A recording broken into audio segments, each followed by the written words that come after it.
వామపక్షాలు ఇంకొక కాడికి పోతే యూత్ ఇట్లా తెలంగాణ రాష్ట్ర వ్యాప్తంగా పూర్తి స్థాయిలో ఎక్కడ చూసినా మున్సిపల్ హోర్ అయితే గట్టిగా కనబడుతుంది. అందరికీ తెలిసిన ఓ పక్కన ఖమ్మంలో బీఆర్ఎస్ హవా కొనవాలి, కరీంనగర్లో అదే పరిస్థితి, వరంగల్లో అదే పరిస్థితి. అంటే ఒకసారి ఆలోచించాలి, నిజామాబాద్లో కూడా అదే పరిస్థితి. తెలంగాణ రాష్ట్ర వ్యాప్తంగా పూర్తి స్థాయిలో కూడా కారు జోరు ఎట్లా కొనసాగుతుంది అనేది కూడా మనం చూస్తున్నాం. అయితే ఇక్కడ ప్రచార సరళి కూడా విభిన్నంగా కొనసాగుతుంది. అయితే కాంగ్రెస్కు సంబంధించిన ముఖ్యమంత్రి రేవంత్ రెడ్డి ఏమంటున్నాడంటే, నేను 6 గ్యారంటీలు 13 అంశాలు 420 హామీలు ఆల్రెడీ 90% అయిపోయినాయి, దీన్ని మీరు ఏకీభవిస్తారా? రైతులకు రుణమాఫీ చేసిండట, రైతు భరోసా ఇచ్చిండట, ఉద్యోగాలు ఇచ్చిండట, జీరో కరెంట్ ఇచ్చిండట, ఆర్టీసీ ఫ్రీ ఇచ్చిండట, గ్యాస్ కలెక్షన్లు ఇచ్చిండట. ఇవన్నీ కూడా రేవంత్ రెడ్డి గారు చెప్పిన మాట. ఇందిరమ్మ ఇల్లులు కూడా ఇచ్చినా అని వారి నోట వారు చెప్పిన మాట. ఇవన్నీ వాస్తవాలా అవాస్తవాలా అనేది మీరు చర్చించుకోరు. ఇక దాని తర్వాత బీజేపీ తెలంగాణ రాష్ట్రానికి మొన్న జరిగిన పార్లమెంట్ సమావేశంలో బడ్జెట్ అసలు ఎంత కేటాయించింది? కోడిగుడ్డ అంత ఆకారం కూడా కేటాయించలేదు. మీకు తెలుసు, ఆవగింజంతా కూడా తెలంగాణకు లేదు. మొత్తం బడ్జెట్లలో ఆవగింజంతా కూడా తెలంగాణ రాష్ట్రానికి లేదు. కాదంటే బీజేపీ నేతలు ఆ పార్టీలో పనిచేస్తున్నారు, ఆ పార్టీ కండువలు వేసుకున్నారు, ఆ పార్టీలో గెలిచిలు, ఆ పార్టీలో ఓడిపోయారు, ఆ పార్టీని పట్టుకొని భవిష్యత్తు అనుకుంటారు, రాజకీయం చేస్తారు కాబట్టి వాళ్ళు ఏదో ఒకటి చెప్పాలి కాబట్టి వాళ్ళ సెల్ఫ్ సాటిస్ఫాక్షన్ కోసం చెప్తున్నారు తప్ప రియాలిటీగా మాత్రం ఆవగింజంతా కూడా తెలంగాణ రాష్ట్రానికి రావాలి. సో తెలంగాణలో బీజేపీ పక్కకు పెట్టేద్దాం. ఇక కాంగ్రెస్ విషయానికి వెళ్తే 6 గ్యారెంటీలు 13 అంశాలు 420 హామీల గురించి మాట్లాడేది కదా. మరి వీటి విషయంలో కాంగ్రెస్ ఏమంటున్నది అంటే నాంచే ధోరణి పెడుతున్నది. ఏమంటున్నది అంటే, తెలంగాణ ప్రాంత ప్రజలారని మళ్ళీ చెప్తున్నా, రిపీటెడ్గా చెప్తున్నా, ఒక ముఖ్యమంత్రికి ఉండాల్సిన అర్హతలు ఈ రాష్ట్ర ముఖ్యమంత్రి రేవంత్ రెడ్డికి ఉన్నాయా లేదా మీరు ఆలోచించుకోరు. నేను మొత్తం దాని గురించి డెప్త్గా పోను. ఎందుకంటే ఒక అంశాన్ని ఏదైనా ఒక మేనిఫెస్టోని ఇచ్చినప్పుడు దాన్ని ప్రజల దగ్గరికి వెళ్ళినప్పుడు, క్రిస్టియన్ దగ్గర పోయినప్పుడు, లేదా ముస్లింల దగ్గర పోయినప్పుడు, హిందువుల దగ్గర పోయినప్పుడు, ఇంకొక వర్గానికి పోయినప్పుడు ఈ రాజకీయ నాయకులు మాట్లాడే మాట ఏందో తెలుసా? ఒక బైబిల్ అనుకుంటున్నాం, ఒక ఖురాన్ అనుకుంటున్నాం, ఒక భగవద్గీత అనుకుంటున్నాం అని ఆ మేనిఫెస్టో అని చెప్పి ప్రమాణపూర్తిగా వీళ్ళందరూ కూడా ప్రజల్లోకి వెళ్తున్నారు కదా. మరి ఆ మేనిఫెస్టో భగవద్గీత, ఖురాను లేకపోతే బైబిల్ అనుకున్నప్పుడు మరి ఎందుకు అమలు చేయలేకపోయారు? ఏమని చెప్పిండు రేవంత్ రెడ్డి? 100 రోజులలో అధికారం వచ్చిన 100 రోజులలో మొత్తం కంప్లీట్ చేస్తా అన్నాడు. 100 రోజులు పోయింది, 1000 రోజులు పోయింది, 2000 రోజులు కూడా పోతున్న పరిస్థితి కనబడుతుంది. కానీ ముఖ్యమంత్రి ఏం చేస్తున్నాడు అంటే పూర్తి స్థాయిలో కూడా డైవర్షన్ రాజకీయాలు చేస్తున్నాడు.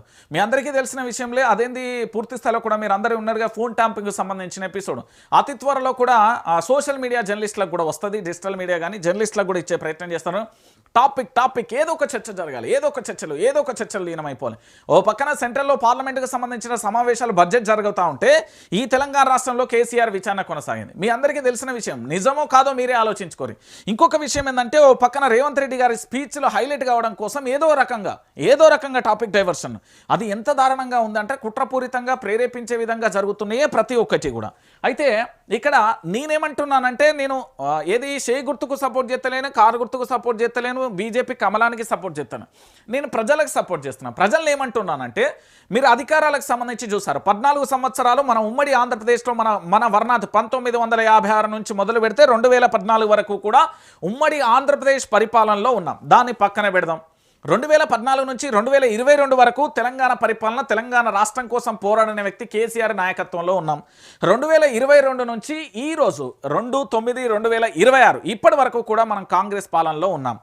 దాంతోపాటు సెంట్రల్లో బీజేపీ ఉంది, స్టేట్లో కూడా బీజేపీకి సంబంధించిన 1/2 డజన్ ఎంపీలు ఉన్నారు, ఈ స్టేట్కు సంబంధించిన చాలామంది ఎమ్మెల్యేలు ఉన్నారు.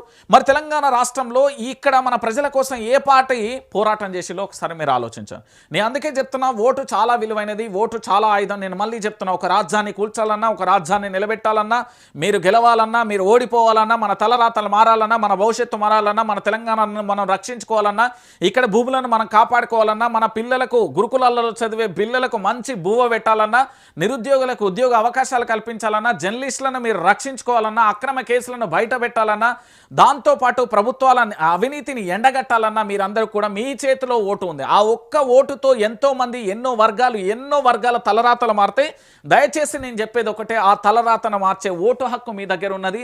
ఈరోజు కాంగ్రెస్ వాళ్ళు వచ్చిలు, బీజేపీ వాళ్ళు వచ్చిలు, బీఆర్ఎస్ వాళ్ళు వచ్చిలు, కమ్యూనిస్టులు వచ్చిలు, ఇండిపెండెంట్ వాళ్ళు వచ్చిలు, అందరూ వస్తారు. ఓటు కోసం ఎవరైనా వస్తారు. పొద్దుగాల లేస్తే కనబడనోడు కూడా ఓటు రోజు కనబడతాడు. అన్ని రోజులు వాడు ఏడ మాయమైపోతాడో, ఏ గ్రహం మీద ఉంటాడో కూడా తెలియదు. ఎందుకు వస్తారంటే మీ ఓటు అంత విలువైనది. దాన్ని బిర్యానీ పొట్లాలకో, బీరు బాటిలకో, పైసలకో, లేకపోతే ఇతరత్ర బహుమతులకో, లేకపోతే వాడు నా సుట్టపోడు, వీడు నా సుట్టపోడు, మా తాత కాంగ్రెస్, మా ముత్తాత కాంగ్రెస్, నా కోత రక్తం వస్తుంది అనేది ఇవన్నీ బంద్ చేసి తెలంగాణ మన